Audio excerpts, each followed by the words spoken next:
Have you ever watched a father block his own daughter from entering a church at her grandmother's funeral? Have you ever seen a man hiss, "family only," to his own flesh and blood, then shove her toward the back row, next to the hired help, while 45 mourners pretend not to notice? I have, because I lived it. What that man didn't know was that inside the casket lay a woman who had documented everything, every visit he skipped, every phone call he never made, every birthday he forgot. 847 pages of truth waiting to be read aloud in front of everyone he wanted to impress, and a will that would leave him exactly $1. Hi, I'm Sienna Graves, 34 years old. This is the story of my grandmother's funeral, a $4.7 million inheritance, and the moment my father realized he had underestimated the wrong person. If you're watching this, please subscribe and let me know where you are watching from. The call came at 9:47 on a Tuesday morning. I was in the middle of a client presentation at my firm's Manhattan office, a landscape architecture proposal for a waterfront development in Brooklyn. My phone buzzed against the conference table. I glanced at the screen, expecting my assistant. Instead, I saw a name I hadn't expected: Carmen Rodriguez. Carmen was my grandmother's caregiver. She never called during work hours. I excused myself and stepped into the hallway. "Miss Sienna?" Her voice cracked before she finished my name. "I'm so sorry. Mrs. Eleanor, she passed this morning. At 6:15. The hallway tilted. I pressed my palm against the wall. "She went peacefully," Carmen continued, her accent thickening with emotion. "In her sleep. I found her when I came to give her morning tea. I couldn't speak, couldn't breathe. My grandmother, the only person in my family who had ever truly seen me, was gone." "I called you first," Carmen said quietly, "because she asked me to. She made me promise." Something in her words caught me. "First? Before my father?" A pause. Too long. "Your father arrived at 8 o'clock to sign papers." I did the math. My father had known for almost 2 hours. He'd driven to her house, handled paperwork, and never once thought to call me. I learned my grandmother was dead from her caregiver. Not from my father, not from my stepmother, from the woman who changed her bed sheets and made her tea. "Thank you, Carmen," I managed. "Thank you for calling." I ended the presentation early. My client asked if everything was all right. I said, "My grandmother just passed." I didn't say, "And my father didn't bother to tell me." Some truths are too heavy for strangers. That evening, I sat on my apartment floor surrounded by photographs. 3 years ago, Grandma Eleanor had given me an album, her personal collection, spanning decades.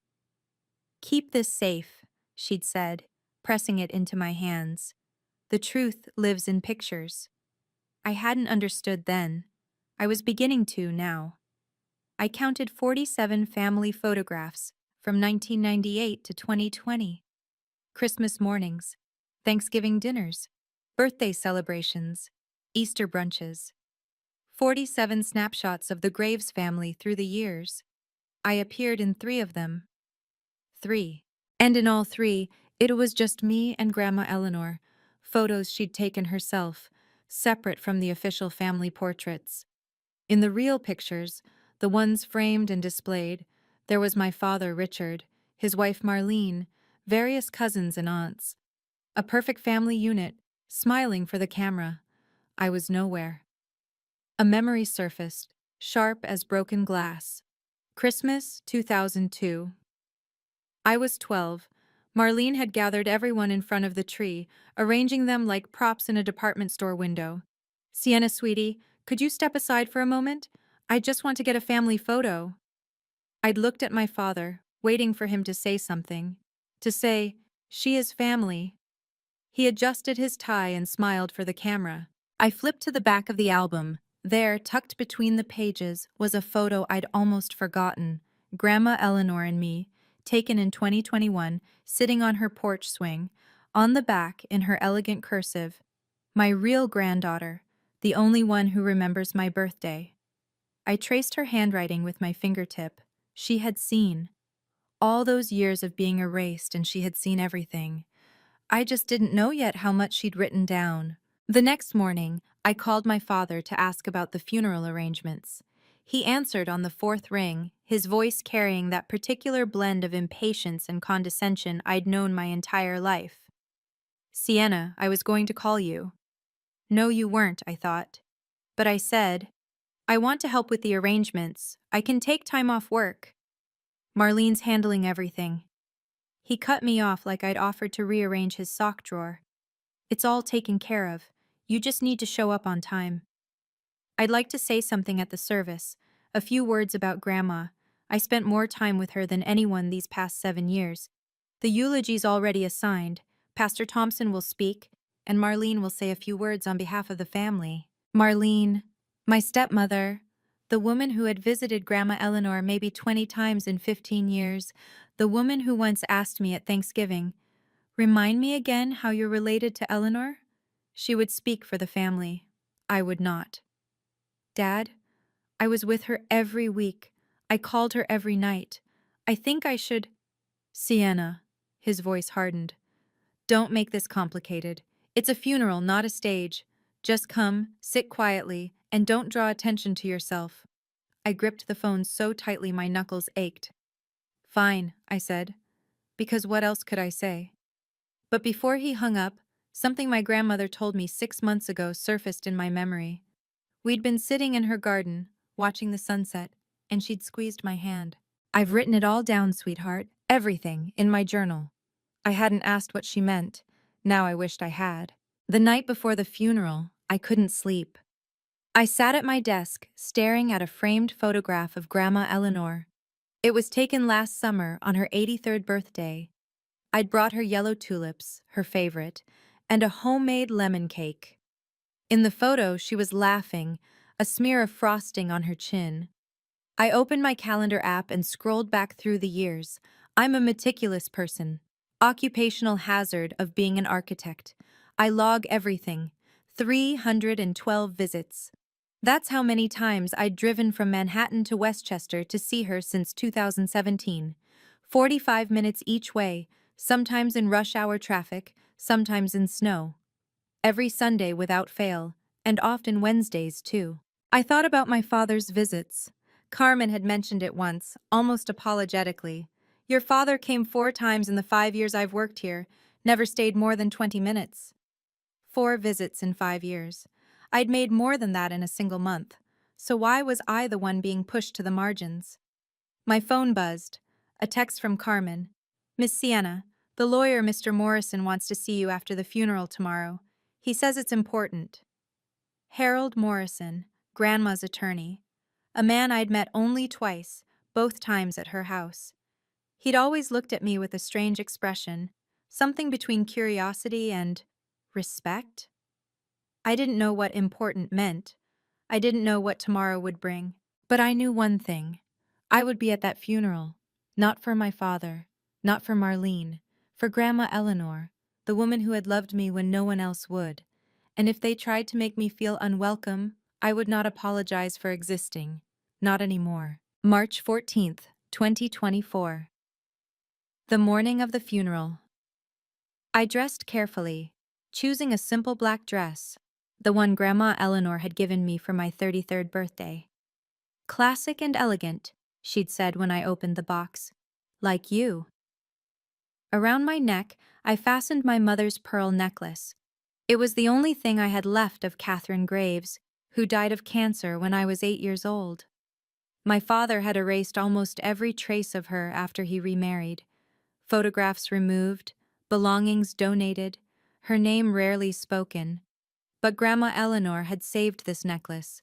She'd hidden it away and given it to me on my 18th birthday, pressing it into my palm with tears in her eyes. "Your mother would want you to have this," she'd whispered. "Don't let them take her memory from you." I looked at myself in the mirror. The dress, the pearls, the dark circles under my eyes from a sleepless night. "Today isn't about you," I told my reflection. "Today is about her." I drove 45 minutes to Westchester, the same route I'd taken hundreds of times before. past the strip malls and the subdivisions, through the winding roads lined with bare March trees, until I reached St. Michael's Church. I arrived at 1:45 p.m., 15 minutes early. The parking lot was already filling. I recognized some faces, distant relatives I saw once a decade, old friends of my grandmother's, a few people I didn't know at all. I took a deep breath and stepped out of my car. Whatever happened next, I would face it with dignity. I would say goodbye to the woman who had loved me, and I would not let them see me break. That was the plan anyway. My father stood at the church entrance like a sentry. He wore a charcoal suit, perfectly pressed, his silver hair combed back with precision.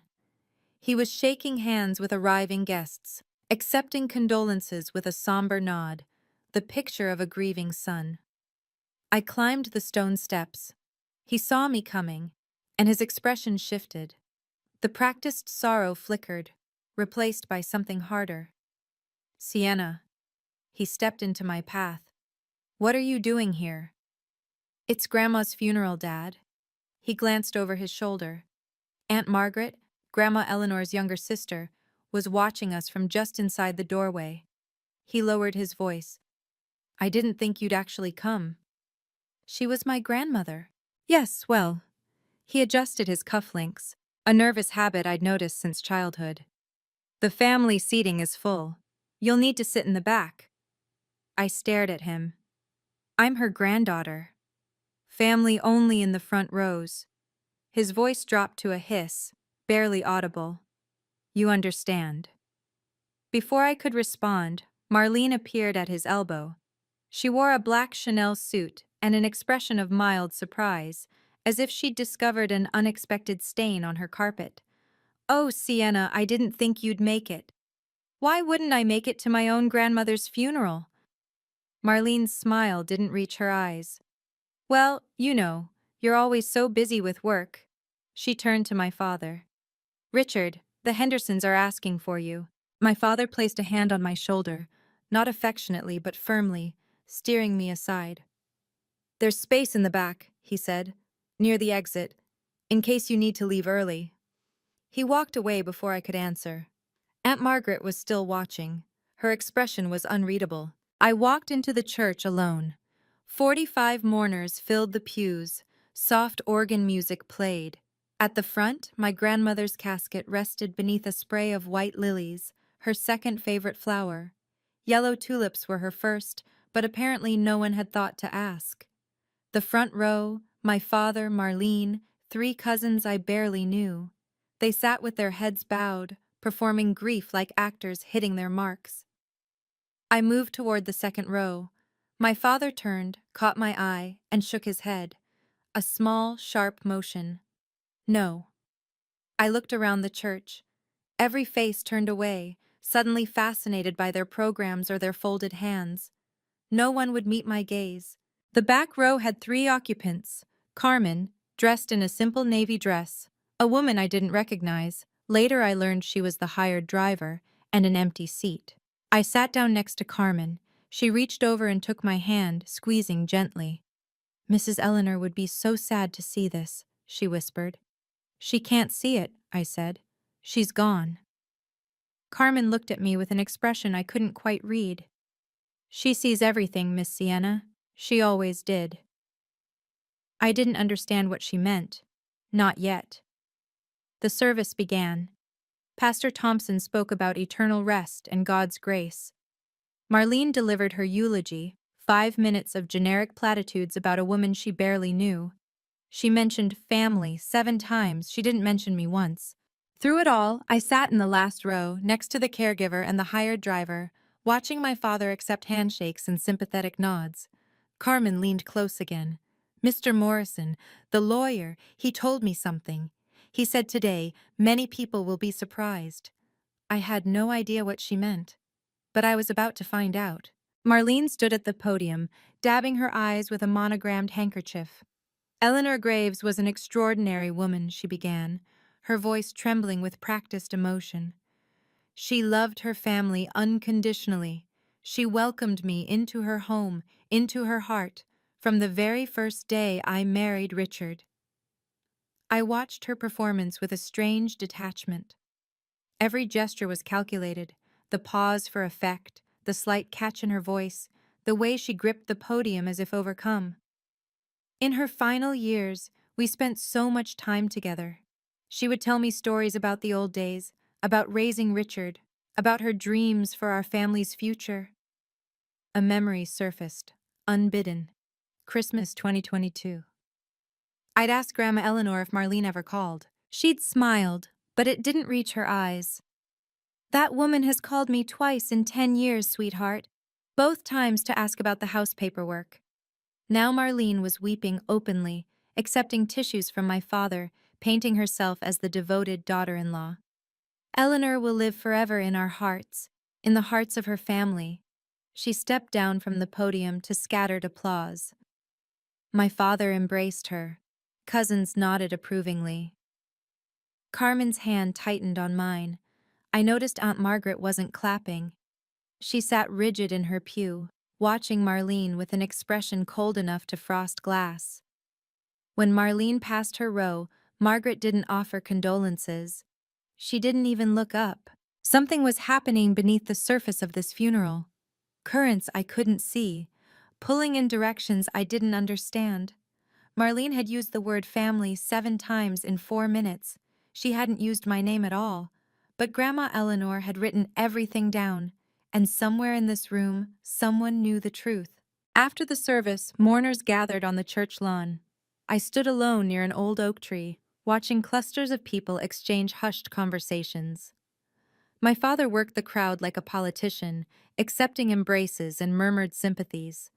He spotted me and broke away from a group of elderly women.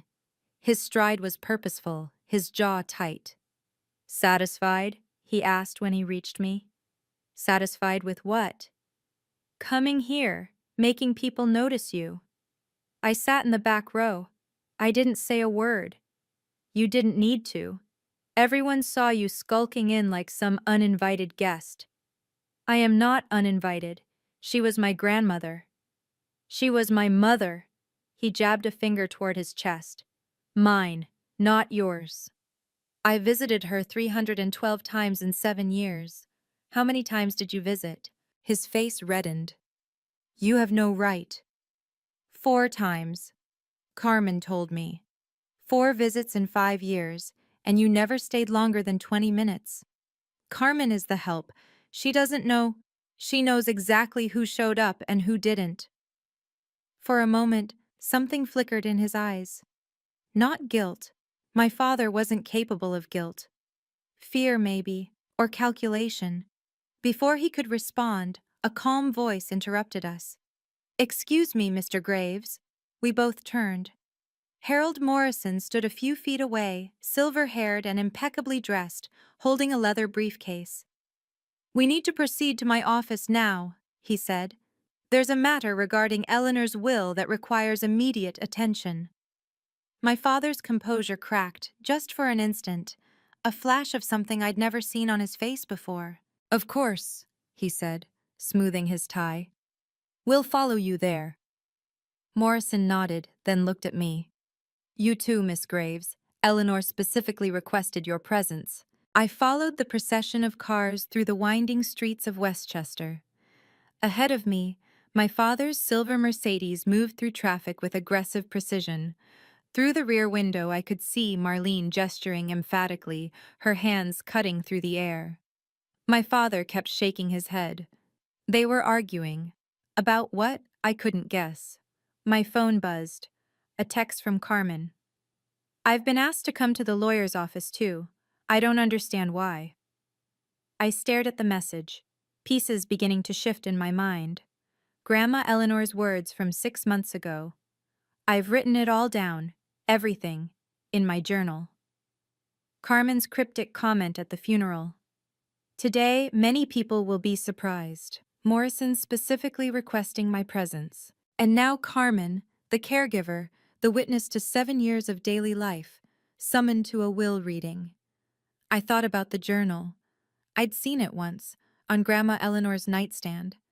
A thick notebook with a navy blue cover, its pages worn soft from use. She'd been writing in it every night for years. What had she written? Who had visited? Who had called? Who had remembered her birthday? Who had forgotten she existed? The Mercedes ahead of me accelerated through a yellow light. I caught it just before it turned red. Through the rear window I saw Marlene turn around, looking back at my car. Even from this distance I could read the hostility in her posture. They were scared. Both of them. I could feel it. For the first time since I'd received Carmen's phone call 2 days ago, something other than grief stirred in my chest. Not hope, exactly, but something close. Something that felt like the beginning of an answer. Morrison and Associates occupied a stately brownstone in downtown Westchester. I parked behind my father's Mercedes and followed the group inside. The building smelled of old leather and furniture polish, the scent of money and discretion. The conference room was dominated by a long oak table, surrounded by 12 chairs. Brass wall sconces cast warm light across oil paintings of pastoral landscapes. I counted the attendees as they filed in, my father and Marlene, Aunt Margaret, 2 distant cousins whose names I couldn't remember, 2 elderly men in expensive suits, former business partners of my late grandfather, Carmen, looking uncomfortable in her navy dress, a woman with a notary stamp, Morrison's assistant, and me.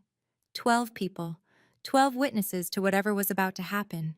My father claimed the seat at the head of the table as if this were his boardroom, his meeting.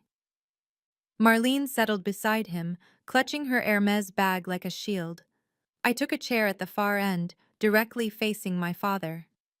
Carmen sat next to me, her hands folded tightly in her lap. The door opened. Harold Morrison entered, carrying a large manila envelope and, my breath caught, a thick notebook with a navy blue cover. Grandma Eleanor's journal.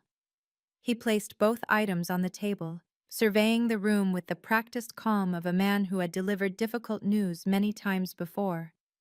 "Thank you all for coming," he said. Eleanor Graves prepared extensively for this day. She had much she wanted to say. He looked directly at me. Something passed between us, acknowledgement perhaps, or warning. "Before I read the will," Morrison continued, "I need to make something clear. This document represents Eleanor's final wishes, notarized and witnessed on January 8, 2024. Its contents are legally binding and cannot be contested." My father's hand trembled slightly as he reached for his water glass. I need to pause here for a moment. If you've ever been treated like an outsider by your own family, pushed aside, overlooked, made to feel invisible, I want you to know you're not alone. Drop a comment below and tell me your story. And if you want to find out what was in that envelope, what my grandmother wrote in that journal, hit subscribe and turn on notifications. Trust me, you don't want to miss what happens next. Morrison rested his hand on the Navy journal. "Before I open the will," he said, "Eleanor asked me to explain this." My father leaned forward. "What is that? I've never seen—" "Please don't interrupt, Mr. Graves." Morrison's tone was polite but immovable. "This is Eleanor's personal diary. She kept it from 2017 until her death. 847 pages." Marlene's perfectly shaped eyebrows rose. 800 pages? Of what? Records. Morrison opened the journal to a marked page. Eleanor documented everything. Every visit she received, every phone call, every birthday card, or lack thereof. The room went silent. Morrison began to read. March 15, 2022. Sienna came today with chicken soup and yellow tulips, my favorite. We watched Jeopardy together. She always lets me win. Richard did not call. It has been 4 months. I felt the blood drain from my father's face even from across the table. April 3, 2022, Morrison continued. Sienna called at 7 p.m., as she does every night. We talked about her work, about the garden, about the book she's reading to me. Richard has not visited since Christmas. That was 11 minutes. This is absurd, my father sputtered. My mother was elderly. Her memory. Eleanor's physician, Dr. Patricia Hoffman, certified her as mentally competent on January 8, 2024. Morrison produced a document. This certification is attached to the will. Your mother knew exactly what she was writing, Mr. Graves. Aunt Margaret spoke for the first time. My sister called me every week. She told me everything. Who visited, who didn't. She looked at my father with undisguised contempt. She was sharper than any of us. My father's mouth opened and closed. No words came out. The journal sat on the table like a bomb waiting to detonate. Morrison set down the journal and picked up a single sheet of paper. Eleanor compiled these figures herself, he said. She asked me to read them aloud before opening the will. My father gripped the armrests of his chair. Marlene had gone very still. From 2017 to 2024, Morrison read, Sienna Graves visited Eleanor 312 times. He paused, letting the number settle. Richard Graves visited 4 times. Combined duration, less than 2 hours. A small sound escaped Marlene, something between a gasp and a laugh of disbelief. Phone calls from Sienna, approximately 2,500, nearly every evening for 7 years. I hadn't realized I'd made that many calls. But the math checked out, 7 years, almost every night. Phone calls from Richard, 11. 8 of those were regarding property paperwork. My father stood abruptly, his chair scraping against the hardwood floor. This is a fabrication. My mother was confused. She was, Sit down, Mr. Graves. Morrison's voice didn't rise, but something in it commanded obedience. I'm not finished. Carmen cleared her throat. I can confirm these numbers. Her voice was steady despite the tension in the room. I worked for Mrs. Eleanor for 5 years. I saw who came and who didn't. Aunt Margaret nodded. As can I. My sister told me everything. 2 independent witnesses, 2 people with no financial stake in the outcome, corroborating every word. My father sank back into his chair. For the first time in my life, I saw him look genuinely afraid. Numbers don't lie, Morrison said quietly. Eleanor knew that. She was a school teacher for 40 years. She understood the power of documentation. He reached for the manila envelope. Now, the will. Morrison broke the seal on the envelope with deliberate care. Inside were 3 sheets of heavy cream-colored paper, covered in precise legal language. He spread them on the table, adjusting his reading glasses. The last will and testament of Eleanor Margaret Graves, he began. Executed and notarized on January 8, 2024, in the presence of 2 independent witnesses and a licensed notary public. My father sat rigid, his eyes fixed on the documents. Marlene's hand crept toward his arm, but he didn't seem to notice. I, Eleanor Margaret Graves, being of sound mind and free will, hereby declare this to be my final testament, revoking all previous wills and codicils. Morrison looked up, scanning the room. His gaze lingered on me for just a moment. My estate consists of the following.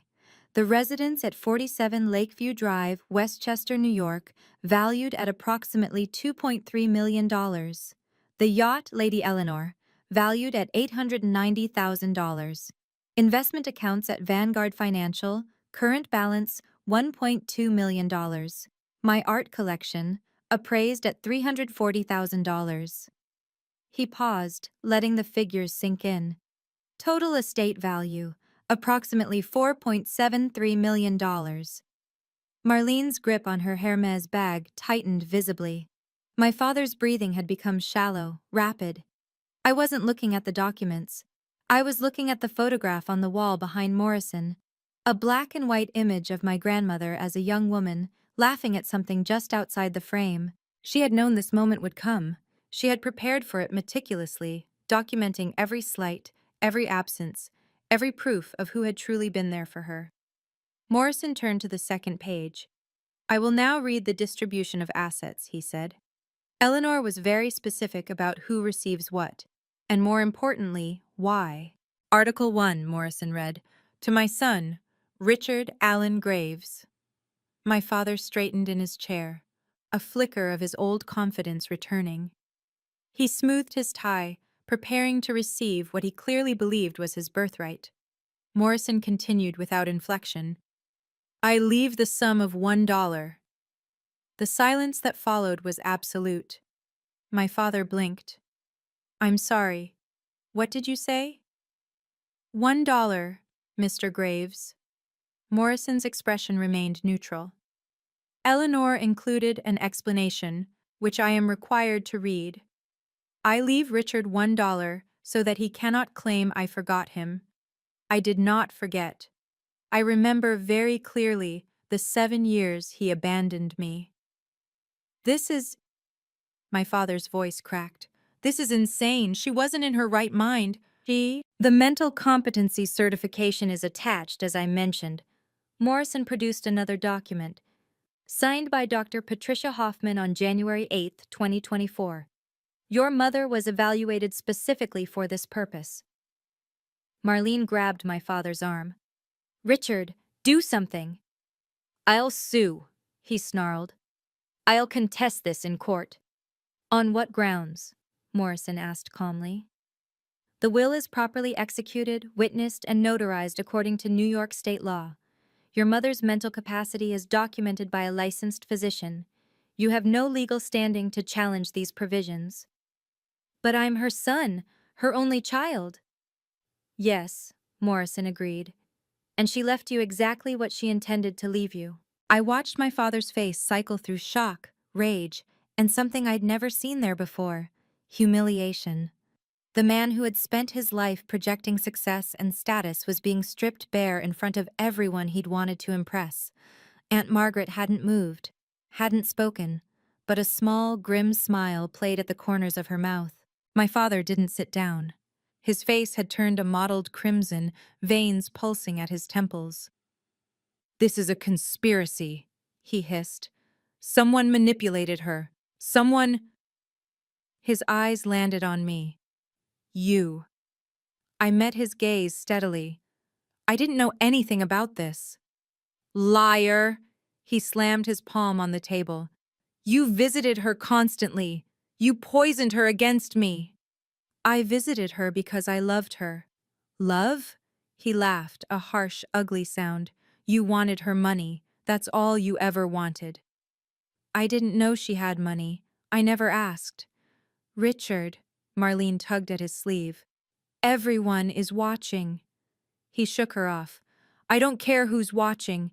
This is my inheritance, my birthright. Aunt Margaret rose to her feet. At 72, she was a small woman, but her presence filled the room. Richard, she said quietly, when was the last time you called your mother? Not about the house, not about paperwork, just to ask if she was okay. I don't have to answer to you. You can't answer, can you? Because you don't remember. Because it's been years. That's not... I talk to my sister every week, Margaret continued. She told me about Sienna, the granddaughter who came every Sunday, who called every night, who brought soup when she was sick. She also told me about you, the son who disappeared. My father's mouth worked soundlessly. Marlene looked at him with an expression I'd never seen before. Not supportive, not defensive, calculating, reassessing. Mr. Graves, Morrison said firmly, if you cannot control yourself, I will have to ask you to leave. We haven't finished reading the will. My father stood frozen, chest heaving, fists clenched at his sides. He had nowhere to go, nothing left to say. And I hadn't spoken a word. My father finally sat, his movements stiff and mechanical. Marlene edged her chair slightly away from him. Morrison waited until the room settled, then continued reading. Article 2. To my granddaughter, Sienna Catherine Graves. He paused, looking at me. Named for her mother, my beloved daughter-in-law Catherine, who was taken from us too soon. I felt tears prick my eyes. My mother's name. She had included my mother's name. I leave the remainder of my estate, the house at 47 Lakeview Drive, the yacht, Lady Eleanor, all investment accounts, the art collection, everything. The words hung in the air. Eleanor included a statement, Morrison said. She wanted me to read it exactly as written. He lifted the page and I heard my grandmother's voice in every word. Sienna is the light of my final years. She did not come for money. She didn't know I had any. She came because she loved me. Every Sunday, rain or shine. Every phone call, even when she was exhausted from work. Every yellow tulip on my birthday. Every bowl of soup when I was ill. She is the only one who remembered that I was still alive. Carmen squeezed my hand under the table. I do not leave her my estate as punishment to Richard. I leave it because she earned it. Not through obligation, but through love. There is a difference. I couldn't speak, couldn't move. The tears fell freely now, and I didn't try to stop them. For the first time in my life, someone in my family had truly seen me, not as a burden, not as an inconvenience, not as the daughter of a dead woman everyone wanted to forget, as someone worthy of love. And she had made sure everyone in this room would know it. Morrison picked up the Navy Journal. "There is one final bequest," he said. "The journal itself." He walked around the table, stopping beside my chair. Eleanor's instructions were explicit. "This journal is to be given to Sienna, and to Sienna alone," she wrote. He consulted a note card. "I give this to my granddaughter not as evidence. The truth has already been told today. I give it so she will know that every visit, every call, every kindness was witnessed and treasured. She was never invisible to me." He placed the journal in my hands. It was heavier than I expected. 847 pages of my grandmother's careful handwriting, documenting 7 years of her life. I opened to the first page. January 1st, 2017. Her elegant script filled the margins. "A new journal for a new year. I begin this record because I want the truth to survive me." I turned to the final entry. March 5th, 2024. 7 days before she died. Sienna called tonight. She asked if I wanted her to read to me. I said yes. She read The Great Gatsby, my favorite since I was a girl. Her voice sounds so much like Catherine's. I will miss that voice. I had read to her for 3 weeks straight. I hadn't known it would be the last thing I ever did for her. But she had known. She had written it down. She had wanted me to understand that every moment mattered. "There is a letter as well," Morrison said quietly. "Carmen has been holding it for you. Eleanor asked that you open it privately when you're ready." I looked at Carmen. She nodded, her eyes glistening. My grandmother had prepared for everything, even her goodbye. My father rose from his chair. His face had transformed. The rage smoothed away, replaced by something soft and pleading. He moved toward me with his arms slightly extended, like a man approaching a skittish animal. "Sienna." His voice dripped with warmth I'd never heard before. "Sweetheart, I'm so happy for you. Mother always loved you. I always knew that." I didn't move. "We're family," he continued, stepping closer. "I know I haven't been perfect, but we can start fresh now. You can come home. To Mother's house, I mean. Your house. We can be a real family again." I looked at him. Really looked. The same man who had blocked me at the church door 3 hours ago. The same man who had hissed "family only" and banished me to the back row. "Home?" I repeated. "Which home?" "Mother's house. The estate. We can all—" "3 hours ago, you told me I wasn't family." He flinched. "I didn't mean—" "You pushed me to the back row. You let Marlene give the eulogy while I sat next to the hired driver. That was a misunderstanding, was it?" I stood, still holding the journal. 26 years, Dad. 26 years of being erased from photographs, excluded from holidays, treated like an embarrassment. Sienna, please. You had 26 years to be my father. You chose not to be. His mask slipped, just for a second. Beneath the manufactured tenderness, I saw the calculation, the desperate arithmetic of a man who had just lost $4.7 million and was scrambling to recover it. "We can work this out," he said, reaching for me. "Let me—" He moved to embrace me. I stepped back. Don't. My father's arms hung suspended in empty air. Don't touch me, I said. Sienna, I'm your father. You're the man who fathered me. That's biology. It doesn't make you my father.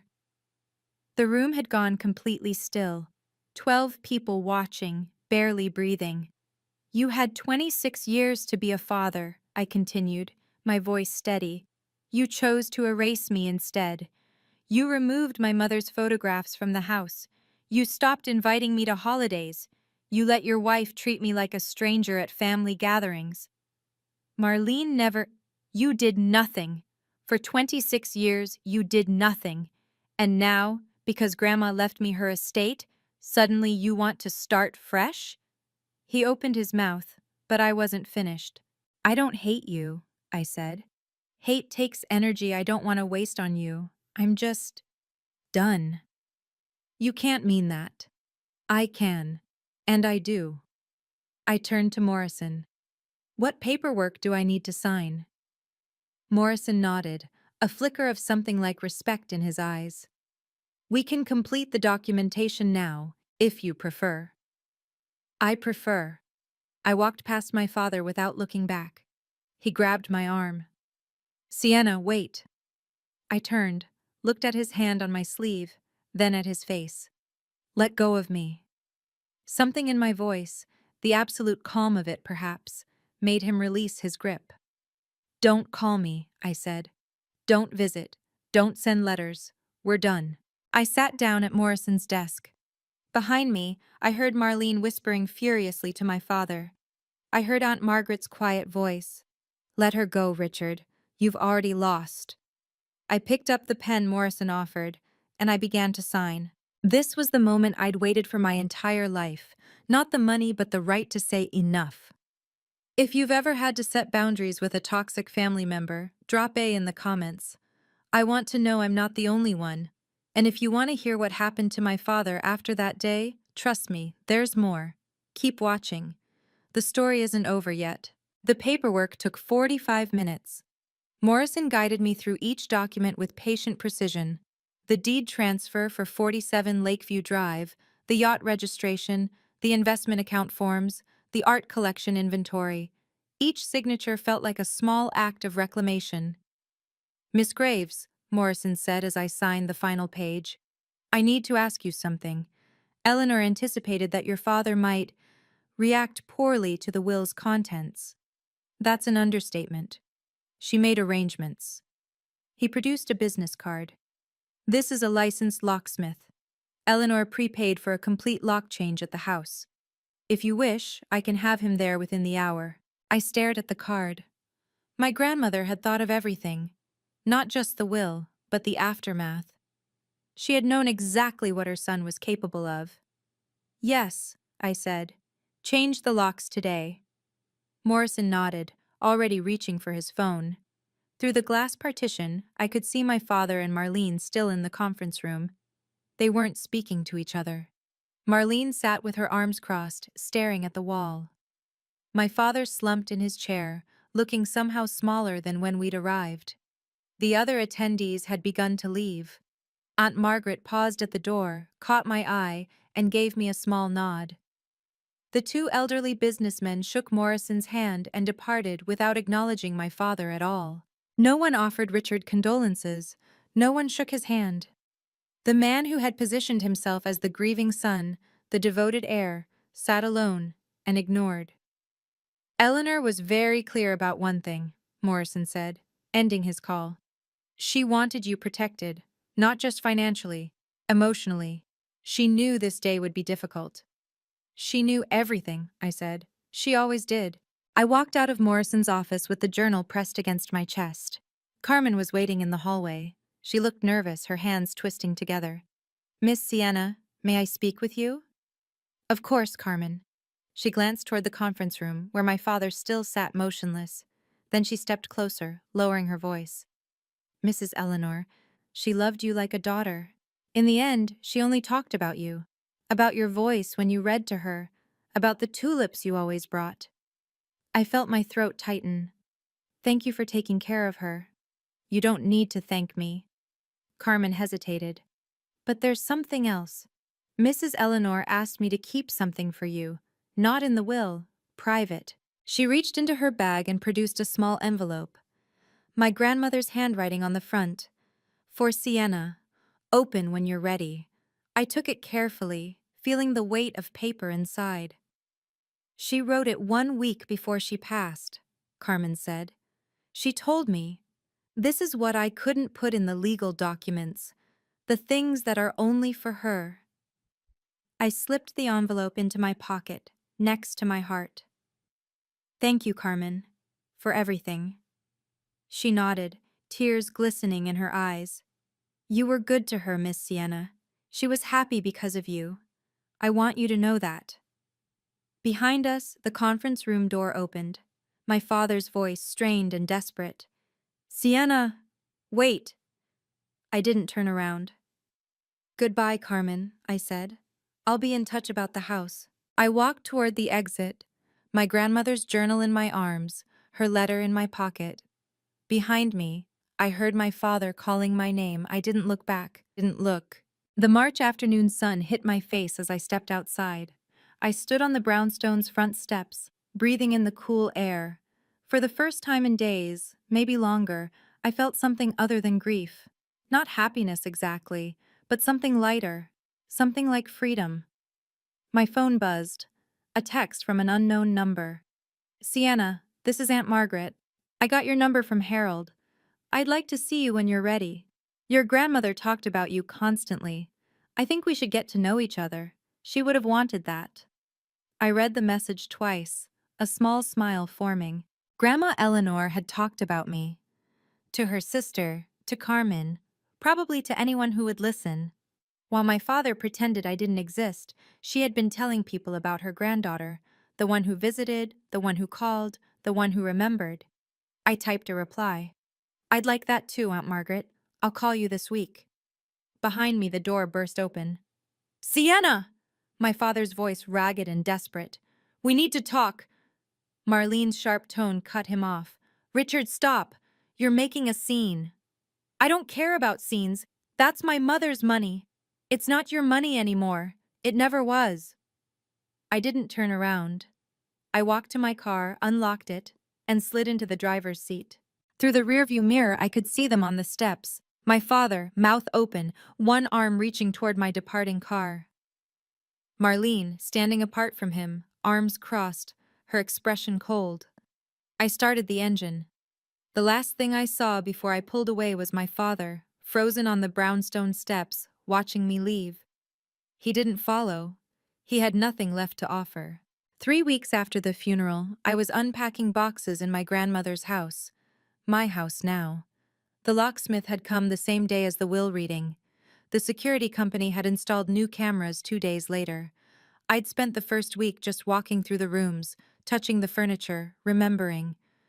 My phone rang. Aunt Margaret. Sienna, I thought you should know something about Richard and Marlene. I set down the photo frame I'd been holding, a picture of my grandmother and grandfather on their wedding day. What happened? Marlene filed for divorce last Tuesday. It's already in the county records. I sat down slowly on the edge of the sofa. Divorce?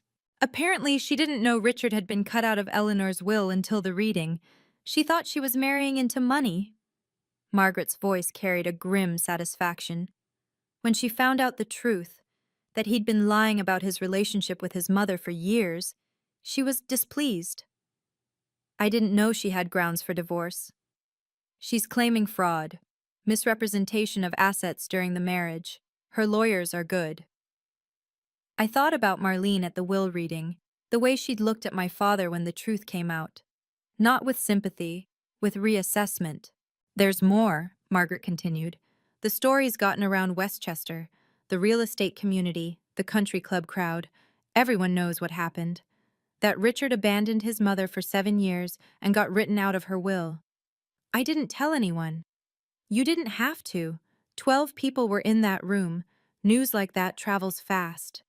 She paused. No one wants to do business with a man who abandons his elderly mother. It's bad for reputation. The consequences were landing, one by one.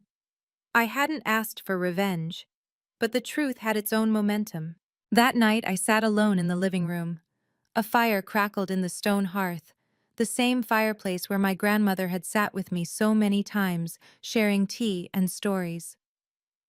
The house was quiet, peaceful in a way my apartment in Manhattan never was. I took out the envelope Carmen had given me. For 3 weeks, I'd carried it with me, not quite ready to open it. Now, surrounded by my grandmother's things, I was ready. I broke the seal and unfolded the letter. My dearest Sienna, if you're reading this, I'm gone, and you've heard what I left you in the will. I want you to understand something. I didn't leave you my estate to punish Richard. I left it to you because you deserve it. Because you loved me without condition, without expectation, without ever asking what you might receive in return. You are so much like your mother. The same eyes, the same heart. When Catherine died, I thought I would never recover. But then I watched you grow, watched you become kind despite cruelty, strong despite neglect, loving despite receiving so little love in return. Richard was my son. I loved him once. But love doesn't excuse abandonment. It doesn't erase 7 years of silence, of empty promises, of choosing comfort over duty. You chose differently. Every Sunday visit, every phone call, every yellow tulip, you chose me, and I chose you. Don't waste your energy on guilt. Don't let Richard make you feel you've taken something that wasn't yours. You earned this, not through obligation, but through love. Live well, my darling girl. That's the best way to honor my memory. All my love, forever, Grandma Eleanor. I pressed the letter to my chest and wept. For the first time since she died, I let myself truly grieve. 1 month after the funeral, my father called. I was at my desk in Manhattan reviewing blueprints for a new project.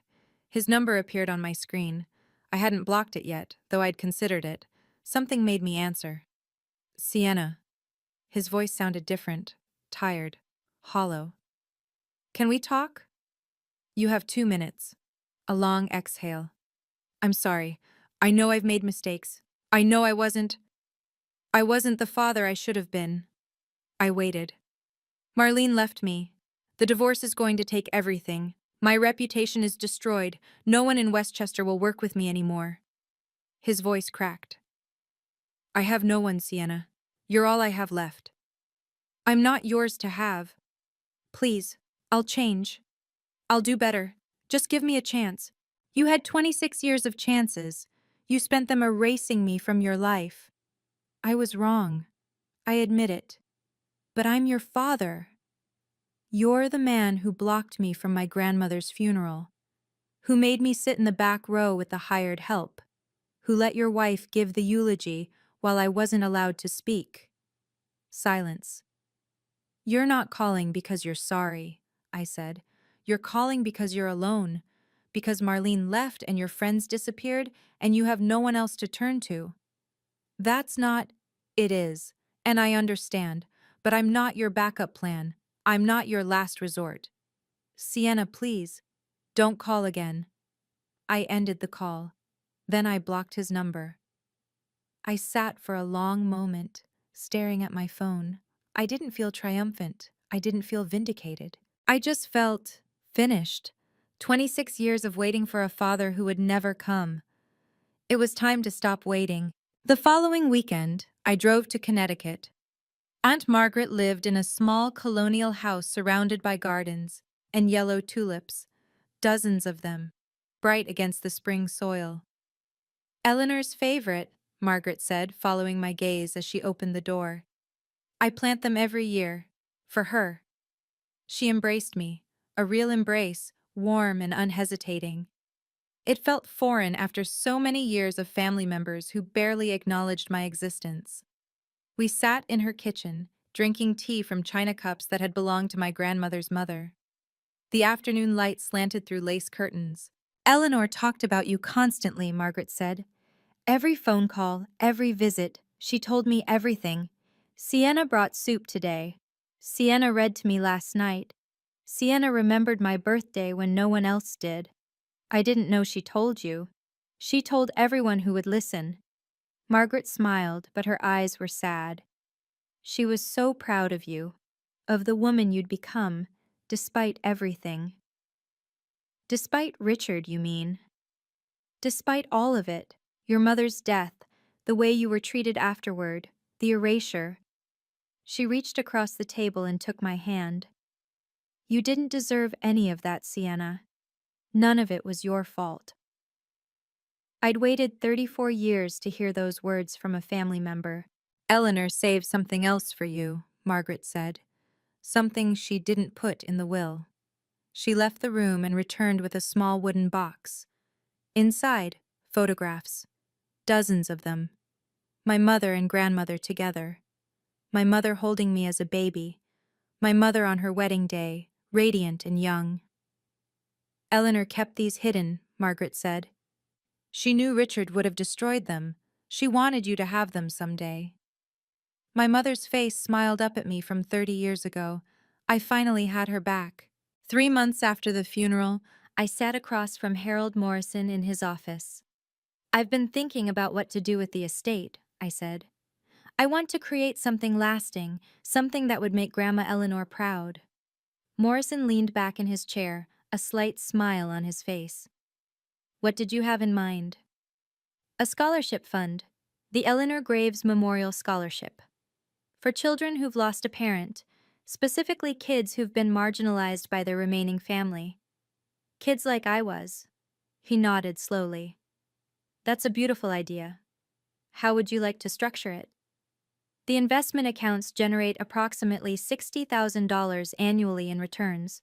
I want all of that to go towards scholarships, full tuition for students who qualify. Morrison made notes on his legal pad. We can establish a foundation, tax-exempt status, proper governance. Eleanor would have approved. There's more, I leaned forward. The house, I'm keeping it. But I want to open it up on weekends for charity events. Local organizations, fundraisers, community gatherings. Grandma Eleanor loved having people in her home. The house shouldn't sit empty. You've thought this through. I've had 3 months to think. I paused. She didn't leave me money so I could hoard it. She left it because she trusted me to do something meaningful with it. Morrison set down his pen. You know, Miss Graves, I've been practicing estate law for 40 years. I've seen inheritances tear families apart, turn decent people into monsters. He looked at me with something like respect. This is the first time I've seen someone receive a fortune and immediately ask how to give it away. I'm not giving it away, I said. I'm turning it into a legacy. There's a difference. He smiled. Eleanor chose well. One Saturday afternoon, I took the Lady Eleanor out on Long Island Sound. The yacht was 42 feet of polished mahogany and gleaming brass, maintained with obvious love. My grandmother had named it after herself, a small vanity she'd permitted herself after decades of putting everyone else first.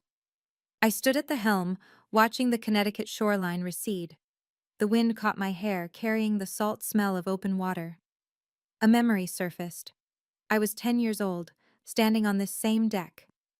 My grandmother had let me steer while she pointed out landmarks along the coast. The ocean doesn't judge anyone, sweetheart, she'd said. It just listens. I'd been too young to understand what she meant. Now at 34, I finally did. I cut the engine and let the yacht drift. From my bag, I took a single yellow tulip, purchased that morning from a florist in Westchester. I held it over the water. For you, Grandma Eleanor, and for Mom. I let it fall. The tulip floated on the gentle waves, drifting slowly away until it was just a spot of gold against the blue. I watched until I couldn't see it anymore. Then I went below deck and retrieved the journal from my bag. I opened to a random page. July 12th, 2019. Sienna took me sailing today. She said, Grandma, I love you. I said, I know. But I didn't tell her that every time she says those words, my heart grows a little warmer. She had known. Every visit, every call, every small kindness. She had written it all down because she wanted me to understand that none of it was invisible. None of it was wasted. I closed the journal and watched the sun set over the water. 6 months after the funeral, I hosted my first dinner party at the house. The dining room glowed with candlelight. Around the table sat Aunt Margaret, Carmen, two colleagues from my firm, and David, a fellow architect I'd met on a waterfront project 3 months earlier. We'd been dating for 6 weeks. He was kind, thoughtful, and completely unimpressed by the estate I'd inherited. When I told him the story, he'd simply said, "Your grandmother sounds like she was an amazing woman." No calculation, no angle, just genuine response. Margaret raised her glass. To Sienna, and to Eleanor, who saw what the rest of us missed. Everyone drank. The room filled with warmth and laughter, sounds this house hadn't heard in years. After dinner, David helped me clear the dishes. We stood side by side at the kitchen sink, the same sink where my grandmother had washed countless meals. "This is a beautiful home," he said. "It was my grandmother's. Now it's mine. You seem peaceful here." I considered the word peaceful. 6 months ago, I'd been sitting in the back row of a funeral, invisible to my own family. Now I stood in a kitchen full of people who had chosen to be here, not because of obligation or inheritance, but because they wanted to know me. "I am peaceful," I said, "for the first time in a long time." He smiled and handed me a plate to dry. Through the window, I could see the garden, dormant now in the autumn chill, but I'd already planned what I would plant in spring. Yellow tulips, of course, rows of them, bright against the dark soil. A legacy of color, a promise kept. This was my family now, not the one I was born into, but the one I'd built. I stand at the window of my grandmother's house, looking out at the lake. It's been 6 months since the funeral, 6 months since I sat in the back row, invisible.